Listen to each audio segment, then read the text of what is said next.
Hey everyone, political science के most important topic बता रहा हूँ फॉर योर टर्म टू दोनों बुक से। ये टॉपिक्स काफ़ी इंपॉर्टेंट हैं। मैंने रिसर्च के बेसिस पे और पीवाईक्यूज़ को एनालाइज किया है सीबीएसई के, और उनके बेसिस पे मैं आपको बता रहा हूँ। तो ये टॉपिक्स काफ़ी इंपॉर्टेंट है। बुक लेके बैठ जाओ और जो भी मैं आपको टॉपिक्स बताऊंगा बुक में मार्क कर लेना। पहली प्रायोरिटी आपकी ये टॉपिक्स होने चाहिए। उसके बाद टाइम मिलता है तो आप बाकी के जो टॉपिक्स हैं उनको कर सकते हो। ठीक है, तो काफ़ी इंपॉर्टेंट टॉपिक्स है। मैं स्टार्ट करूंगा बुक 1 के साथ, तो इनको मार्क कर लेना बुक में, है ना। सो आपकी पहली जो बुक है वो है वर्ल्ड पॉलिटिक्स के बारे में, that is contemporary world politics. इसके अंदर आपके 3 चैप्टर्स हैं, new centres of power, south Asia and contemporary world, और ग्लोबलाइजेशन। ठीक है, आपका जो ये वाला चैप्टर है न्यू सेंटर्स ऑफ पावर, है ना, न्यू सेंटर्स ऑफ पावर, इसके अंदर आपको क्या करना है, यूरोपियन यूनियन वाला टॉपिक कर लेना। जो भी आपकी बुक में गिवन है उसका इकोनॉमिक, पॉलिटिकल और मिलिट्री इन्फ्लुएंस, मतलब कि यूरोपियन यूनियन इतना पावरफुल कैसे है इन फील्ड्स के अंदर, है ना। उसके बाद आपका दूसरा टॉपिक हो जाएगा ASEAN. ASEAN association of south east Asian nation. तो इसका आपको क्या करना है, ऑब्जेक्टिव क्या है इसका, इसकी फुल फॉर्म याद कर लेना, कौन कौन सी कंट्री हैं वो तो बेसिक है 2 मार्क्स के लिए। ऑब्जेक्टिव्स, ठीक है, इसके ऑब्जेक्टिव्स 3 मार्क के लिए, और इसके यहाँ पर मतलब 4 मार्क के लिए, और इसके पिलर्स आप, या फिर कम्युनिटी, आपकी बुक में गिवन है ना कि इसकी 3 कम्युनिटी हैं या फिर 3 पिलर्स हैं इसके, कौन कौन से, सिक्योरिटी, सोशियो कल्चरल, इकोनॉमिक। ठीक है, तो इनके बारे में आप पढ़ लेना। तो ये वाला जो टॉपिक है आपका 4 मार्क में बन सकता है, यूरोपियन यूनियन वाला। आपसे पूछा जाएगा यू हैव टू टेल कि जो मिलिट्री इन्फ्लुएंस क्या है यूरोपियन यूनियन का, या फिर 6 मार्क में भी बन सकता है जिसमें तीनों का इन्फ्लुएंस पूछ लेंगे, यूरोपियन यूनियन का पूरी इन्फ्लुएंस पूछ लेंगे तीनों फील्ड्स में। ठीक है, तो यहाँ पर मैं आपको मार्क्स ही बता दूंगा कौन से मार्क का क्वेश्चन बन सकता है, और 2 मार्क का तो कहीं से ही बन जाएगा क्वेश्चन, है ना। तो आप थोड़ा थोड़ा डिटेल में कर लेना टॉपिक्स को, आराम से आप आंसर कर पाओगे। उसके बाद यहाँ पर आपका सार्क और ब्रिक्स, तो यहाँ पर आपको इसमें गो थ्रू करना है सार्क वाला जो टॉपिक है और ब्रिक्स वाला। इनकी देखो, ये जो सार्क वाला टॉपिक है ये आपको चैप्टर नंबर जो 5 है उसमें देखने को मिलेगा, इस वाले चैप्टर में नहीं देखने को मिलेगा। जो कि आपका south Asia and contemporary world वाला चैप्टर है ना, उसमें आपको ये वाला टॉपिक मिल जाएगा, जो कि पीस एंड कॉपरेशन नाम से आपको मिलेगा ये वाला टॉपिक। तो आप इस वाले टॉपिक को वहाँ से प्रिपेयर कर लेना, क्योंकि नई बुक में उस तरीके से ऐड नहीं हुआ ये है, वो इसी टॉपिक का ये जो आपका चैप्टर है ना। ठीक है, उसके बाद ब्रिक्स वाला जो टॉपिक है उसमें आप पढ़ लेना इसके ऑब्जेक्टिव्स क्या क्या हैं, है ना, और उसके साथ साथ इसका स्ट्रक्चर, मतलब कौन कौन सी कंट्री इसका पार्ट है, ये इंपॉर्टेंट है, खाली गो थ्रू कर लेना। ठीक है, इसमें उसके बाद चाइना की बात करेंगे कि चाइना कैसे इतना पावरफुल बना, है ना, उसने कौन कौन से जो रिफॉर्म्स हैं उनको वो लेकर आए, और किस तरीके से वो एक powerful as a rising economy बना चाइना। तो चाइना वाला टॉपिक कर लेना। तो ये हो गया आपका न्यू सेंटर्स ऑफ पावर से ये सारे टॉपिक्स, यूरोपियन यूनियन, आसियान वाला, सार्क, ब्रिक्स एंड चाइना। उसके बाद हम चलते हैं अपना नेक्स्ट जो चैप्टर है वो है south Asia and the contemporary world. तो यहाँ पर पहला टॉपिक है factors affecting unstable democracy in Pakistan. तो कौन कौन से फैक्टर्स हैं जिनकी वजह से डेमोक्रेसी नहीं सेटअप हो पाई पाकिस्तान के अंदर, ये आपको बताना होगा। ठीक है, ये आपका 4 मार्क में पूछा जा सकता है। उसके बाद यहाँ पर मोनार्की एंड डेमोक्रेसी कैसे रिस्टोर होती है नेपाल में। तो मोनार्की से नेपाल में डेमोक्रेसी की जर्नी वो आपकी बुक में गिवन है, वो कर लेना। और इंडो पाक कॉन्फ्लिक्ट्स, ठीक है, इंडिया और पाकिस्तान में किन किन चीज़ों को लेकर लड़ाई है वो वाला टॉपिक, और कैसे ये पीस एंड कॉपरेशन इन्होंने किया। तो कई सारी फील्ड में हमने कॉपरेट भी करते हैं ना, हम हमारी जो है हमेशा कॉन्फ्लिक्ट थोड़ी होता है, तो वो आपको बताना है। तो ये वाला टॉपिक बहुत इंपॉर्टेंट है लॉन्ग क्वेश्चन के लिए। उसके बाद इंडिया और उसके नेबर में आपको मिल जाएगा टॉपिक इंडो श्रीलंका, इंडिया और श्रीलंका के रिलेशंस। ठीक है, ये भी इंपॉर्टेंट टॉपिक है। तो इस वाली बुक में आपको ये सारे टॉपिक देखने को मिल जाएंगे। इसके बाद देखो आपको देखने को मिलेगा और भी, जैसे कि यहाँ पर बांग्लादेश वाला टॉपिक है ना, बांग्लादेश वाला टॉपिक है, या फिर आपका श्रीलंका वाला, इतनी कॉन्फ्लिक्ट, टाइम मिलता है तो कर लेना उनको भी, लेकिन पहली प्रायोरिटी जो मैं आपको बता रहा हूँ वो आपकी होनी चाहिए। उसके बाद ग्लोबलाइजेशन वाला चैप्टर आपका, ये वाला पूरा ही चैप्टर एक तरीके से इंपॉर्टेंट है।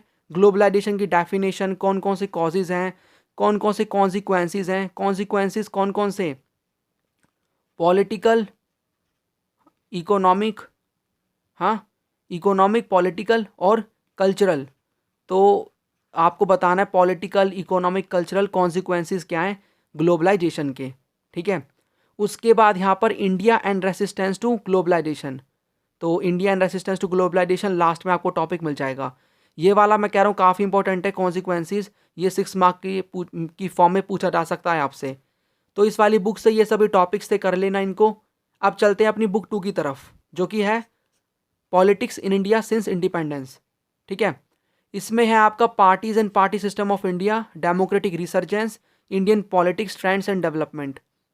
आपका ये जो आपका चैप्टर है parties and party system of India, इसमें आप कर लेना फर्स्ट जनरल इलेक्शन हुए थे जिसमें कांग्रेस का डोमिनेंस था। ठीक है, ये वाला टॉपिक भी। उसके बाद कि जो कांग्रेस है उसका डोमिनेंस क्यों था, उसके रीजंस बताए हुए हैं बुक में एज अ टॉपिक, कि Congress as social and ideological coalition और tolerance and management of factions, ये वाला टॉपिक कर लेना, ये इंपॉर्टेंट है।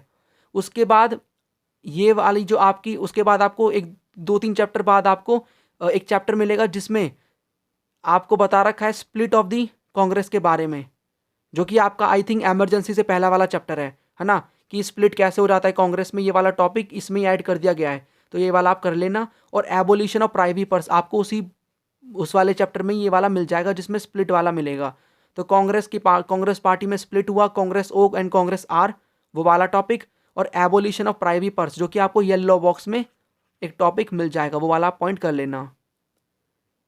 ओके, उसके बाद आपका ये वाला chapter that is democratic resurgence, democratic resurgence वाला, जो कि एमरजेंसी के बारे में है। तो कौन कौन से कॉजेज हैं एमरजेंसी के, जो कि 6 मार्क के फॉर्म में आ सकता है, जैसा कि कॉजेज हैं इकोनॉमिक कॉन्टेक्स्ट, ये आपको टॉपिक मिल जाएगा, Gujarat and Bihar movements, conflict with judiciary, railway strike जो हुई थी 1974 में, जिसको जॉर्ज फर्नांडिस ने एक तरीके से हेड किया था, है ना, ये आपको येलो बॉक्स में मिल जाएगा, ये वाला टॉपिक। उसके बाद कॉन्सिक्वेंसेस बताने आपको, इम्पोजिंग एमरजेंसी, कौन कौन से कॉन्सिक्वेंसेस थे एमरजेंसी को इम्पोज करने के, और कौन कौन से लेसन्स हमने उससे लर्न किए हैं, ये वाले टॉपिक्स।